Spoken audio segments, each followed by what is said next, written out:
अरे ये क्या, हमारे छोटे से महाप्रभु स्वयं जगन्नाथ जी ये किसके कांधे पर बैठे हुए हैं। आखिर कौन है ये भाग्यशाली बालक जिसको मनाने के लिए नीलाचल के नाथ खुद पीछे दौड़ रहे हैं। जानने के लिए देखते हैं ये अद्भुत लीला। पूरी धाम, जहाँ समुद्र की लहरें दिन रात शंख बजाती रहती हैं और जहाँ हर गली में जय जगन्नाथ की ध्वनि गूंजती है, उसी पवित्र नगरी पुरी में एक बड़ा ही सीधा साधा बालक रहता था। वह इतना भोला, इतना निष्कपट और इतना अलबेला था कि सभी उसे प्यार से भोंदू कहते थे। भोंदू आश्रम में रहता था। वह आश्रम की गायों से बहुत प्रेम करता था। सुबह होते ही गायों के बीच पहुंच जाता और उनसे ऐसे बातें करता था जैसे वे उसकी सहेलियां हों। कभी तो किसी बछड़े को गोद में उठाकर कहता, अरे तू मुझसे भी ज्यादा भोंदू निकला। कभी किसी बूढ़ी गाय की पीठ खुजाते हुए कहता, मैया तू चिंता मत कर, मैं हूँ ना तेरा सेवक। सभी गाय भी उसे प्रेम से निहारती थी और कई बार तो उसकी धोती चाट कर अपना आशीर्वाद दे देती थी। शाम होते ही नदी किनारे हाथ मुंह धोने पहुंच जाता था और जब आश्रम में प्रवचन होता था तो भोंदू सबसे पीछे जाकर बैठता था। वह पीछे इसलिए बैठता था क्योंकि उसे लगता था कि आगे बड़े बड़े ज्ञानी लोग बैठते हैं। सबसे पीछे बैठकर भी उसकी आंखें गुरुदेव के चेहरे से एक पल को न हटती थी। एक दिन गुरुदेव बड़े भाव से कथा सुना रहे थे। गुरुदेव बोले, नीलाचल के नाथ हमारे प्रभु जगन्नाथ का रंग एकदम काला है, जैसे सावन की घनघोर घटा और जैसे समुद्र की रात। यह सुनते ही भोंदू की आंखें गोल हो गईं और उसने मन ही मन सोचा, अरे वाह, हमारे ठाकुर जी तो पूरे कोयले जैसे काले हैं। पर गुरुदेव कह रहे थे कि बड़े सुंदर हैं, तो जरूर काले में भी कोई खास चमक होगी। तुरंत पीछे से उठकर भोंदू आगे आ गया और गुरुदेव से बोला, गुरुदेव और बताइए कैसे दिखते हैं हमारे ठाकुर जी। यह देखकर गुरुदेव भी हंस पड़े कि अरे वाह, आज तो भोंदू बोल उठा। गुरुदेव आगे बताने लगे, उनकी बड़ी बड़ी गोल गोल आंखें हैं जिसमें करुणा भरी रहती है और जब वे मुस्कुराते हैं तो ऐसा लगता है जैसे चांदनी खिल उठी हो। अब तो भोंदू की आंखें और बड़ी हो गईं। गुरुदेव और बताइए उनके बारे में। गले में इतनी बड़ी फूलों की माला पहनते हैं कि उसमें खुद भी ढक जाएं और जब वे चलते हैं तो ऐसा लगता है कि मानो धरती भी उनके चरणों को छू के धन्य हो गई हो। और वे माथे पर मोर मुकुट धारण करते हैं और गायों से तो इतना प्रेम करते हैं कि समुद्र किनारे जंगल में गायों के बीच में खुद दिखाई देते हैं। अब तो भोंदू बहुत सोच में पड़ गया। मैं भी गायों को चराने वन में जाता हूँ नदी किनारे, मुझे तो कभी महाप्रभु ने दर्शन नहीं दिए। शायद मोह में ही कोई कमी होगी, मोह में ही सामर्थ्य नहीं होगी उनको देखने की। मैं ही नहीं उनको देख पाया होंगे, वो तो आते होंगे वन में। सुबह होते ही गैयाओं को लेके भोंदू वन में पहुंच गया। गैया चर रही हैं और भोंदू चारों तरफ देख रहा है। कभी पेड़ों के पीछे देख रहा है, कभी कहीं देखे कभी कहीं देखे। सोच रहा है कहीं से चंदन की सुगंध आ जाए।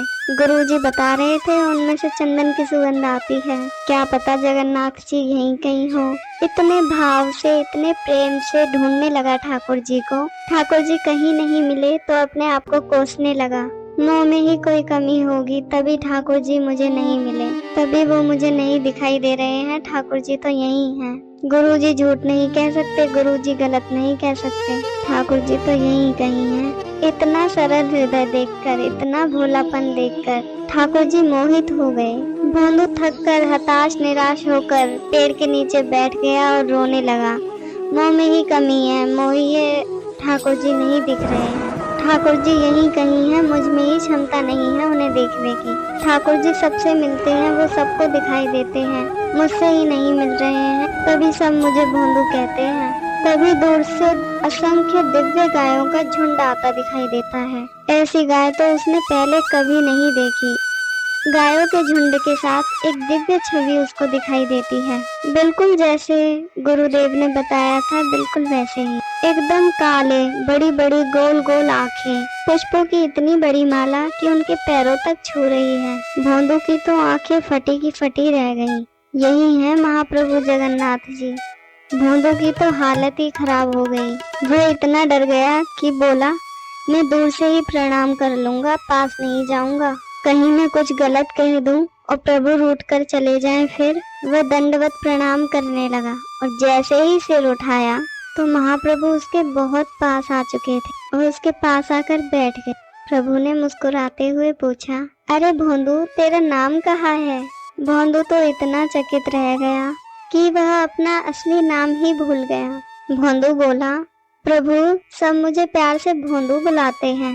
प्रभु जोर से हंस पड़े और बोले, बहुत प्यारा नाम है तेरो, अब तो हम भी तुझे इसी नाम से पुकारेंगे। फिर प्रभु बड़ी सरलता से बोले, कुछ खाने को लायो है क्या? भोंदू ने जल्दी से अपनी पोटली खोली और उसमें से 2 सूखी रोटी, हरी मिर्च और थोड़ा सा गुड़ निकाला। एक प्रभु के आगे रख दिया और एक खुद के आगे। भोंदू सोचने लगा कि प्रभु इसे खाएंगे ही नहीं, लेकिन प्रभु तो ऐसे खाने लगे जैसे राजभोग पर टूट पड़े हों। भोंदू ने कुछ नहीं खाया, बस प्रभु को निहारता ही रह गया। अपने हिस्से की रोटी खाकर प्रभु बोले, और है क्या? भोंदू बोला, मुझे भी भूख लगी है, ये मेरी है। प्रभु हंसकर बोले, तो आधी आधी बांट लेते हैं, मित्रता में हिसाब बराबर होना चाहिए।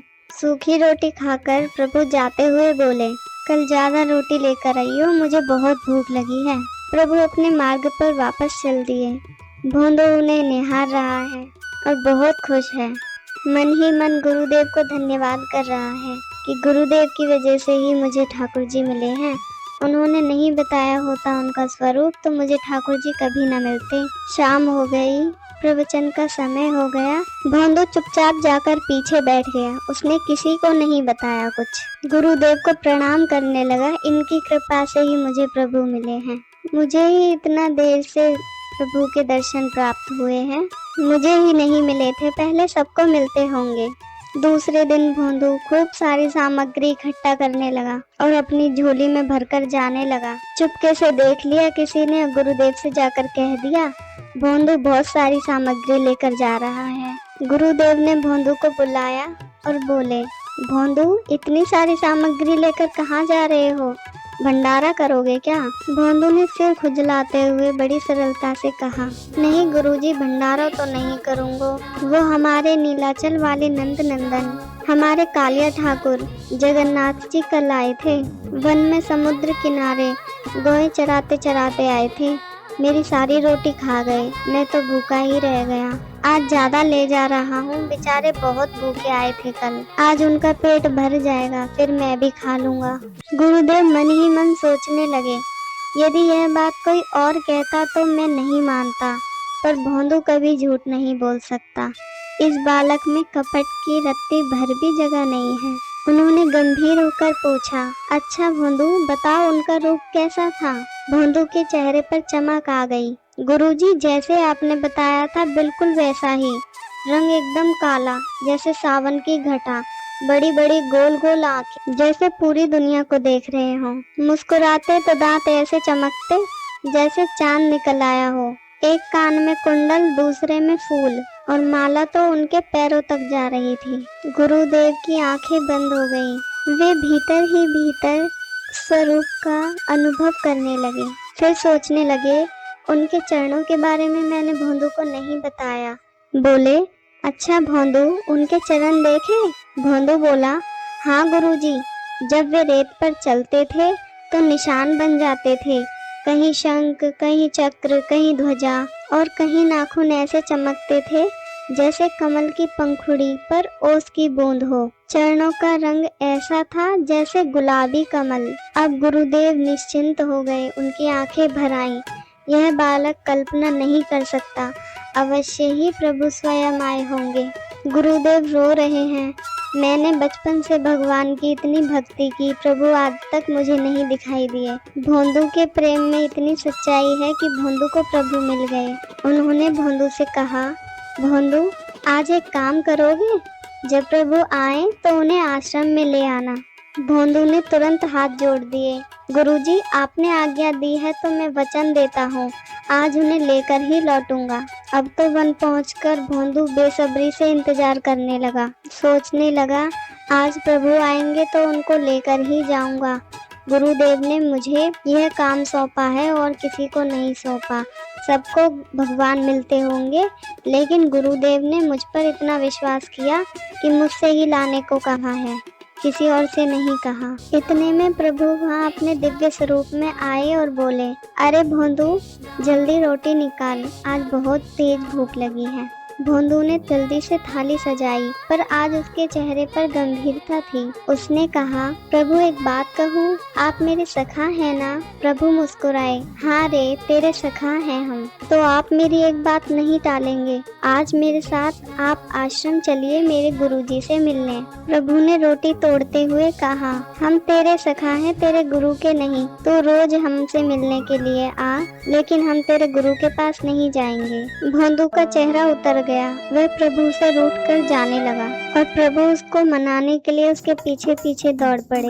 भोंदू बोला, प्रभु, यदि गुरुजी ने नहीं बताया होता तो मैं आपको पहचानता भी नहीं, आपसे मिलना भी नहीं होता मेरा। यदि उनसे प्रेम नहीं तो मुझसे भी नहीं। प्रभु पीछे पीछे दौड़ रहे हैं और बोल रहे हैं, वहाँ हम नहीं जा सकते भोंदू। बस यह सुनते ही भोंदू ने उनसे रोटी खींच ली और बोला, यह रोटी भी गुरुजी की ही रसोई की है। यदि आप गुरुजी से नहीं मिलेंगे तो यह रोटी भी मत खाइए। और सच में रूठकर चल दिया। प्रभु पहले मुस्कुराए, सोचा अभी लौट आएगा, पर भोंदू सच में दूर जाने लगा। अब प्रभु विचलित हो गए। उन्होंने पुकारा, अरे भोंदू, रुक जा रे। पर भोंदू बोला, यदि आप आश्रम नहीं चलेंगे तो मैं अपना मुंह भी नहीं दिखाऊंगा। अब तो प्रभु घबरा गए। वे दौड़कर गए और भोंदू के कंधे पर चढ़ गए। चल रे भोंदू, हम तेरे गुरु से भी मिल लेते हैं, पर तू हमें छोड़कर मत जाना। भोंदू खिल उठा। वह प्रभु को कंधे पर बैठाकर आश्रम की ओर चल पड़ा। इतना दिव्य स्वरूप देखकर स्वर्ग से फूलों की बौछार होने लगी। धरती की मिट्टी भी भोंदू के पैरों को छूने लगी। गुरुदेव आश्रम के बाहर खड़े राह देख रहे थे। गुरुदेव खड़े खड़े कांपने लगे यह दृश्य देखकर कि भोंदू के कंधे पर स्वयं काले कमल नयन जगन्नाथ विराजमान है। तो वे दौड़कर भोंदू के चरणों में गिर गए। गुरुदेव बोले, हमने तप किया, त्याग किया, भजन किया, फिर भी प्रभु हमें नहीं मिले और तेरी सरलता ने उन्हें बांध लिया। धन्य है तेरी सरलता और निष्कपटता। इस लीला से महाप्रभु जगन्नाथ जी हमें यह बताना चाहते हैं कि उन्हें बड़े बड़े शब्दों से नहीं, उन्हें बड़े बड़े यज्ञों से नहीं, बल्कि छोटे से सरल हृदय से पाया जा सकता है। जहाँ मन में सरलता होती है, जहाँ किसी के लिए द्वेष नहीं होता, जहाँ कपट और दिखावा नहीं होता, वहीं भगवान को अपना घर मिल जाता है। जहाँ कोई छल अहंकार नहीं होता, वहीं भगवान का वास होता है। भगवान को सोने के महल नहीं बांध सकते, पर एक भोला सा मन उन्हें बांध लेता है। तो बोलिए जय जगन्नाथ।